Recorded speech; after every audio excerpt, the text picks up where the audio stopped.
हाँ जी, तो आज हम लोग देखेंगे Cauchy's integral formula. Last time हम लोगों ने देखा था कॉशीज इंटीग्रल थ्योरम क्या होती है, ठीक है। अब कॉशीज इंटीग्रल थ्योरम में हमने एक एग्जाम्पल किया था जिसमें हमारा जो सिंगुलैरिटी या पोल जो था वो हमारे कर्व के बाहर आ रहा था, ठीक है। अब यहीं अगर वो पोल हमारा कर्व के अंदर आ जाए तो फिर हमें क्या यूज़ करना होता है, उसके लिए हमारे पास होता है कॉशीज इंटीग्रल फार्मूला, और इन शॉर्ट हम लोग इसे CIF भी कहते हैं, ठीक है। तो देखते हैं कि कॉशीज इंटीग्रल फार्मूला होता क्या है, एंड देन उसका एक एग्जाम्पल देखेंगे।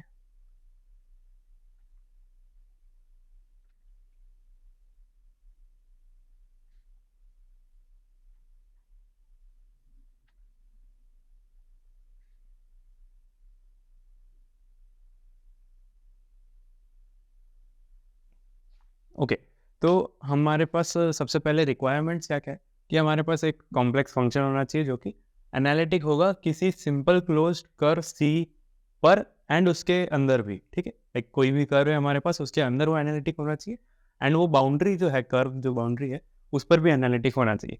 Okay, and here z is equals to z naught is also a point which lies inside the curve C.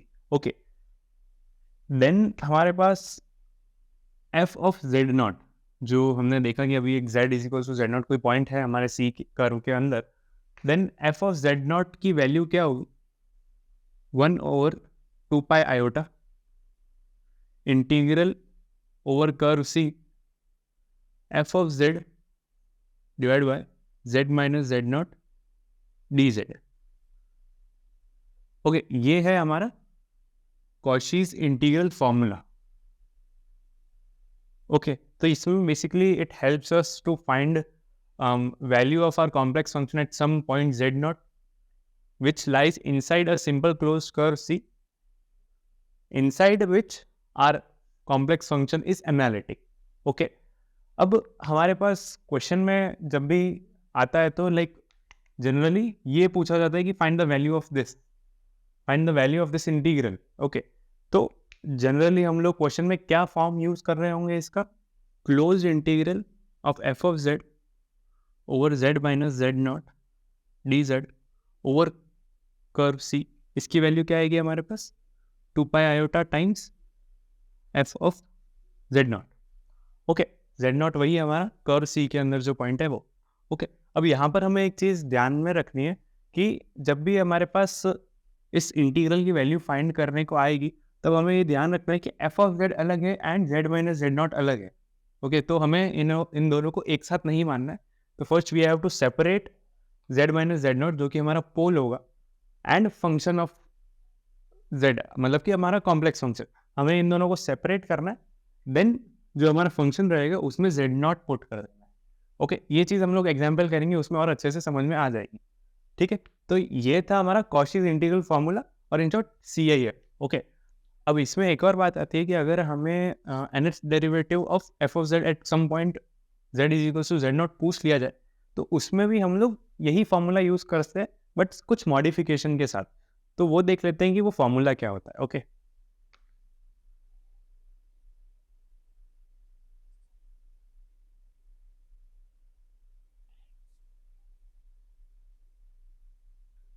हम लोग nth डेरिवेटिव को इस तरह से डिनोट करते हैं कि सुपरस्क्रिप्ट में हम लोग ब्रैकेट में n लिखते हैं, केवल बिना ब्रैकेट के n लिखेंगे that is par and bracket में लिखा जाता है तब उसको हम डेरिवेटिव की तरह ट्रीट करते हैं। Okay, so nth derivative of f of z at some point z nought will be n factorial over 2 pi iota integral over the curve C f of z over the point z minus z naught to the power n plus 1 dz।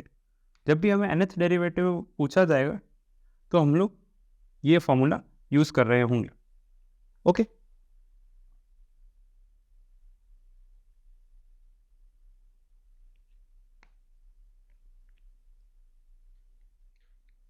तो ये है हमारे पास CIF के basics. अब हम लोग एक simple सा इसका एक एग्जाम्पल देख लेते हैं। इसके क्वेश्चंस बड़े ही इजी आते हैं, लाइक हमें केवल पोल पता करना होता है and F of Z nought की वैल्यू निकालनी होती है, और हमारा हमारा क्वेश्चन जो होता है, जो भी हमें इंटीग्रल वैल्यूज निकालनी होती है वो इजीली मिल जाती है। ओके, एक एग्जाम्पल देख लेते हैं छोटा।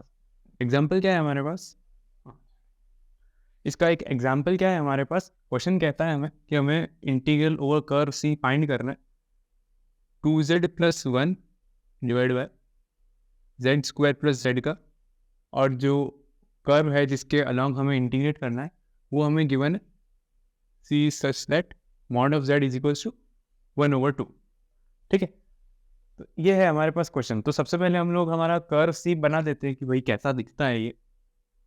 हमने देखा था mod z is representation of a circle and equals to में जो भी वैल्यू गिवन होती है हमारे पास हमारा रेडियस। ओके, मॉड z को सर्कल क्यों कहते हैं, क्योंकि let's say for R z is equals to x + i/y, mod z is basically root of x² + y², and mod z की कुछ वैल्यू गिवन होगी और जब हम लोग दोनों तरफ स्क्वायरिंग करेंगे तो will get some equation x² + y² which is equals to some constant value, जो कि हमारी सर्कल की इक्वेशन होती है x² + y² is equals to r²।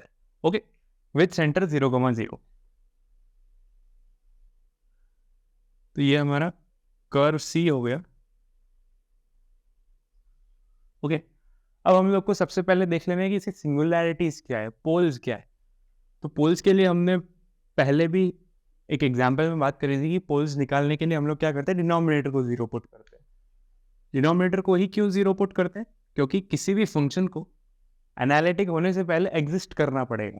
Okay, तो वो फंक्शन तभी एग्जिस्ट करेगा जब उसका डिनोमिनेटर एक नॉन जीरो नंबर होगा। ओके, नॉन जीरो वैल्यू होगी। ओके, तो हम लोग इसके पोल्स निकाल लेते हैं। हमारे पास पोल्स हैं z is equal to 0 and z is equal to -1। तो सबसे पहले तो देखो कि ये दोनों पॉइंट्स लाई कहाँ करते हैं। एक हमारे पास z इज इक्वल टू 0 ये रहा and z is equal to -1 ये रहा। ओके, हमने देखा था कि अगर कोई पॉइंट, कोई भी पोल हमारे कर्व के बाहर लाई कर रहा है तो वो हमें कोई दिक्कत नहीं देगा। ठीक है ना, तो हमारे काम का क्या है, अब z इज इक्वल टू 0, तो हम लोग कॉशीज इंटीग्रल फॉर्मूला लगाएंगे for z is equal to 0। Cauchy's integral formula क्या था, for f of z0 2πi integral over curve c f of z over z - z0 dz। अब हमें value निकालनी है इसकी। ठीक है, z0 हमें पता है, 2πi की वैल्यू हमें पता होती है। तो हम लोग देखते हैं integral of f of z over z - z0 dz is equal to 2πi times f of z0।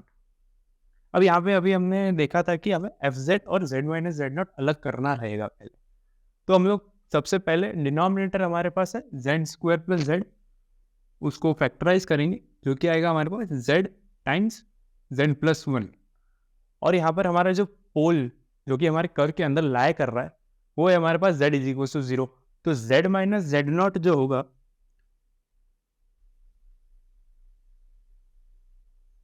z - z0 जो होगा वो होगा हमारे पास z - 0, केवल z - 0, एंड z+1 जो रहेगा वो हमारे फंक्शन का पार्ट बन जाएगा। ऑलराइट, ये हो गया हमारा f ऑफ z एंड ये हो गया हमारा z - z0 according to the formula. Okay, अब इसकी वैल्यू क्या होगी, 2πi f ऑफ z0, मतलब कि हमारा जो फंक्शन है f ऑफ z, उसमें हमें z0 की वैल्यू निकालनी है। z0 हमारे पास क्या है, 0। तो जब यहाँ पर हम इस फंक्शन में z की जगह 0 लिखेंगे तो will gate 2 times 0 + 1 divide by 0 + 1 which is basically 2πi। Okay, तो ये था हमारे पास कॉशीज इंटीग्रल फॉर्मूला का एक सिंपल सा क्वेश्चन। इसी तरह से होते हैं सारे questions, like first you have to see where the poles are, and then जो भी पोल्स हमारे कर्व के अंदर आते हैं उनको ध्यान में रखते हुए हमें कॉशीज इंटीग्रल फॉर्मूला लगाना होता है। इजी। Okay,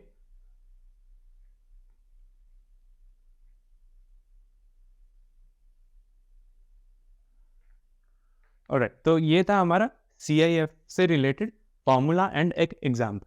thank you.